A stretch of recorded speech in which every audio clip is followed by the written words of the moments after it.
Lil Baby Opps tried to unalive him in Atlanta. Ooh, somebody better call the football. The Goodfellas gang began in Atlanta in the early 2000s. They started small, but over time, they grew into a powerful and dangerous group. They called themselves names like the Mob, La Familia, and La Cosa Nostra, which means this thing of ours in Italian. Their main goal was to make money and protect their territory.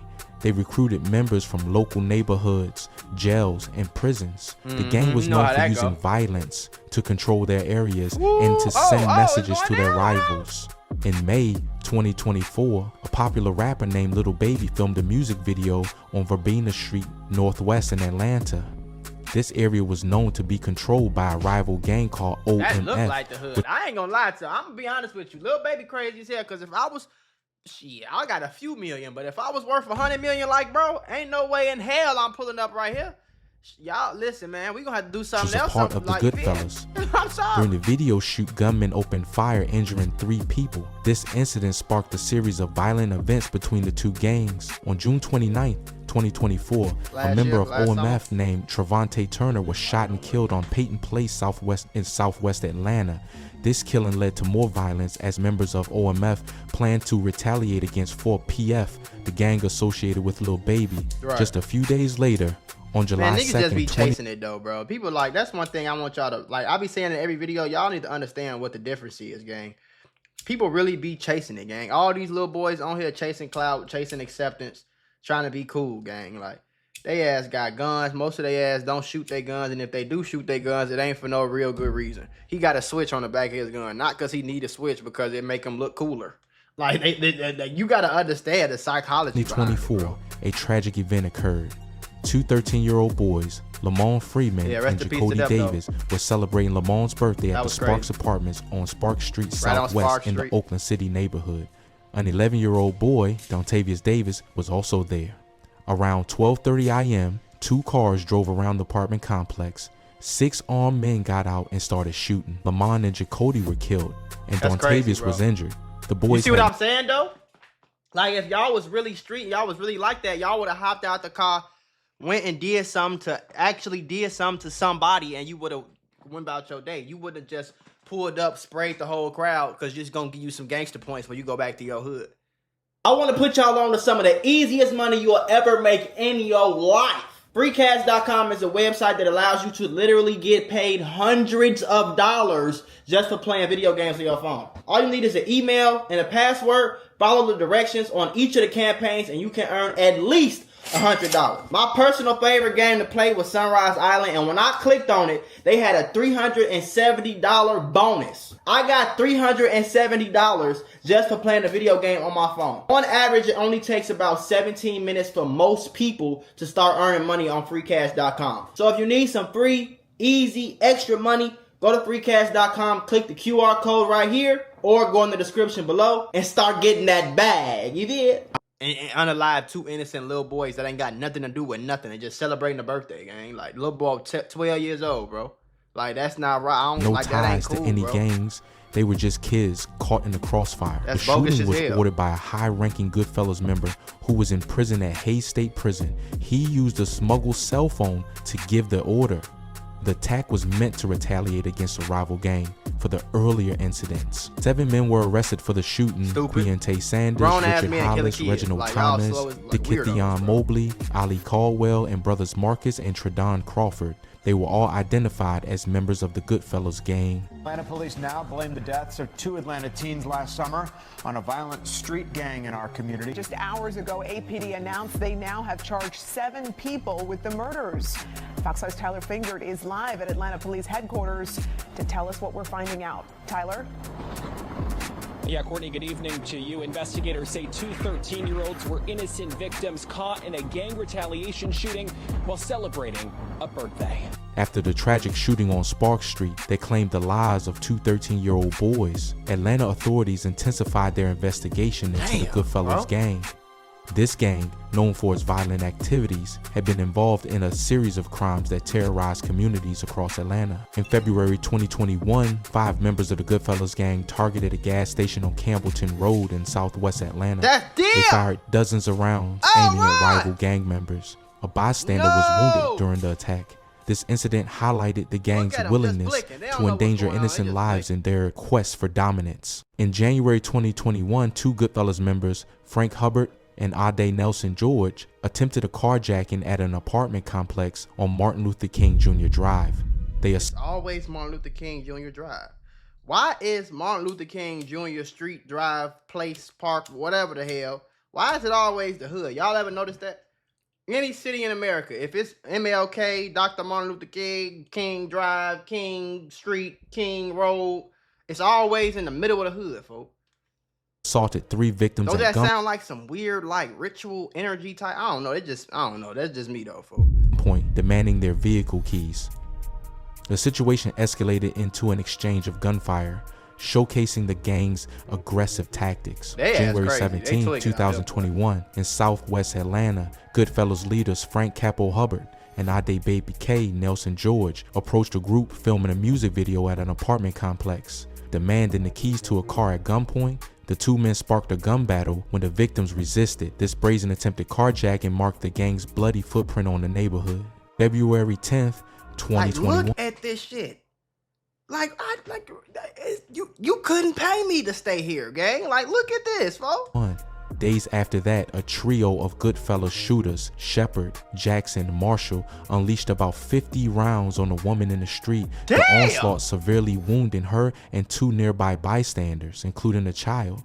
Atlanta streets were shaken as every bullet was linked back to this one gang. In May 2024, a music video shoot on Verbena Street NW associated with rapper Lil Baby was disrupted when gunmen opened fire, injuring 3 this is what he was doing the video shoot at. Individuals. This act was seen as a provocation by the Goodfellas gang, leading to a series of retaliatory attacks. In March 2025, a federal grand jury indicted 8 members and associates of the Goodfellas gang on charges and then they talk about they trying to indict Lil Baby because what? Like, hey, what? You gonna indict me because 7 grown men killed 2 kids? I didn't tell them to go do that. I don't even know these people. You gonna indict me just because I did a video shoot? So if that's like, what? If I'm walking down the street and my shoes untied and a nigga just punched me in the mouth because he like, your shoes untied, I don't like that. And then he go to jail for punching me. And then I go to jail, like, you get what I'm saying? Or I'm on the bus. I'm on the bus, it's a dude next to me. Dude see me, I get up and move. So since I get up and move, he don't want me on that side of the bus. So since I get off the bus before he could do something, he go punch the dude I was just sitting next to. Then the police come lock me up because I moved to make like, what? They talking about some Lil Baby came and did the music video, and that's what made them go shoot up the block, which ended up killing 2 kids. Okay. And what does that mean? Including attempted murder, assault with a deadly weapon, and attempted carjacking. The indictment detailed the gang's violent activities and their efforts to maintain control through fear and intimidation. One of the most shocking discoveries was a murder for hire plot that targeted jail officers. In late 2024, 6 people, federal, including a former Fulton County jail officer and known associates of the Goodfellas, were indicted for planning to kill 2 detention officers. The reason: these officers had disrupted the flow of contraband, including drugs and phones, inside the jail. The plan was simple but deadly. The conspirators offered to pay $1,000 for each officer's life.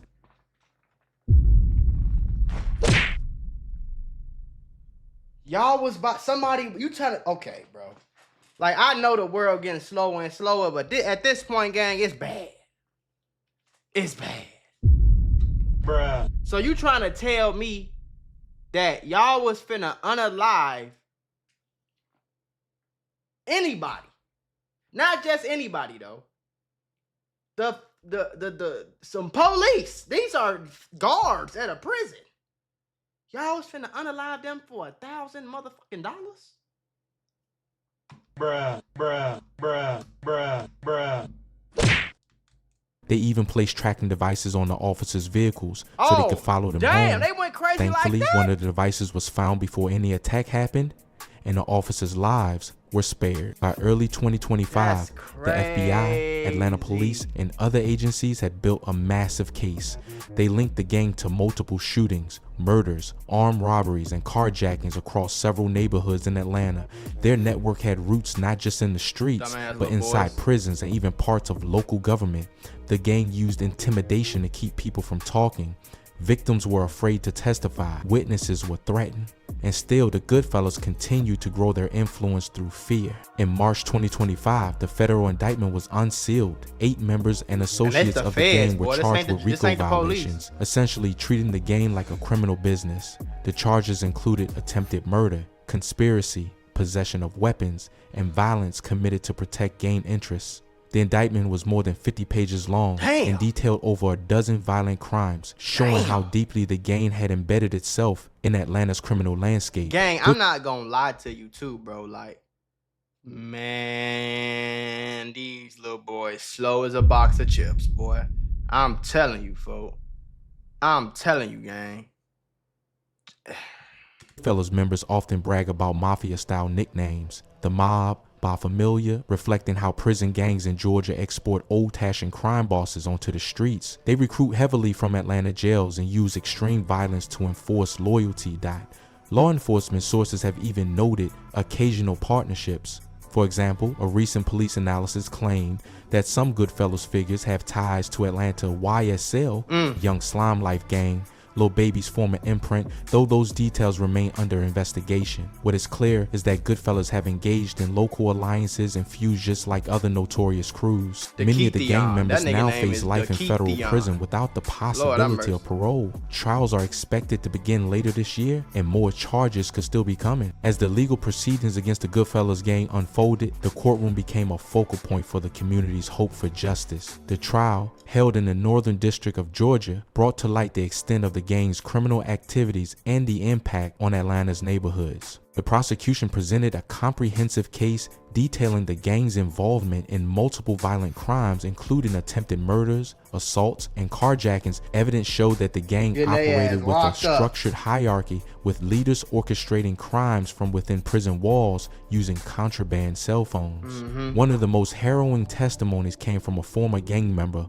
who recounted the planning and execution of the July 2nd, 2024 shooting that resulted in the deaths of 2 13-year-old boys. The witness described how orders were given from prison, targeting individuals associated with rival gangs, leading to the tragic loss of innocent lives. The defense attempted to challenge the credibility of the prosecution's witnesses and the validity of the evidence. However, the jury found the evidence compelling, leading to convictions on multiple counts for several defendants.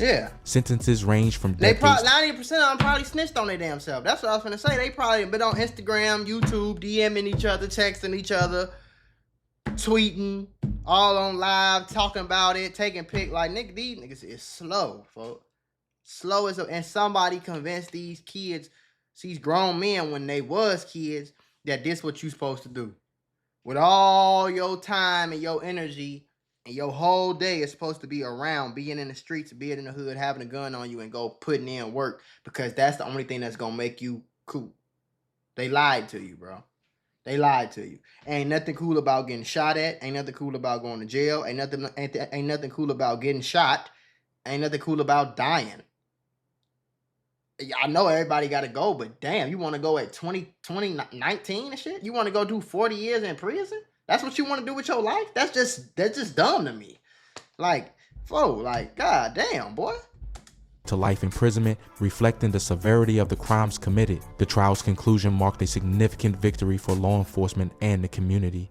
It underscored the importance of collaborative efforts in dismantling organized crime and restoring safety to affected neighborhoods. The case also served as a stark reminder of the devastating consequences of gang violence. Also served as a stark reminder of the devastating consequences. It's treacherous over here, bro. Y'all gotta get up out of it. This shit ain't right, man. We ain't gotta live like this no more, boy. Consequences of gang violence and the necessity of continued vigilance and community engagement to prevent such tragedies in the future. But that'll be about it for this video. This shit not normal, gang. Like, we gotta stop thinking this shit normal, bro. It's not normal, bro, to be walking around and your neighborhood look like this. That's not normal. Damn, I know everybody can't get a mansion, but shit, bro. It's not normal for people to be getting killed on your block every day. It's not normal to go to prison. It's not normal to get shot. It's not normal. You think it's normal because everybody around you, that's what's happening to everybody around you. So every person you know, talk to on the phone, follow on Instagram, they all getting shot at, going to jail, getting killed, and all this other shit. They all in the streets. So that's the only thing you think is going on in life. Twin, I'm trying to tell you. Everybody is not gonna be rich. That's just the reality of the situation. You feel me? But motherfuckers go get a job, gang. Motherfuckers go get a job, twin. I ain't gonna lie to you. Motherfuckers go get a job. Get you an apartment. You feel me? Motherfucker go get you a 2-bedroom apartment. You, your girl, and 2 kids. Your 2 kids share a room. God damn it, you work every day. Your girl work. Y'all come home. Y'all eat dinner together and shit. Like, that's cool. It's that you feel me? That's not as hard as motherfucker trying to make it seem, twin. Like, you feel me? The god damn, boy.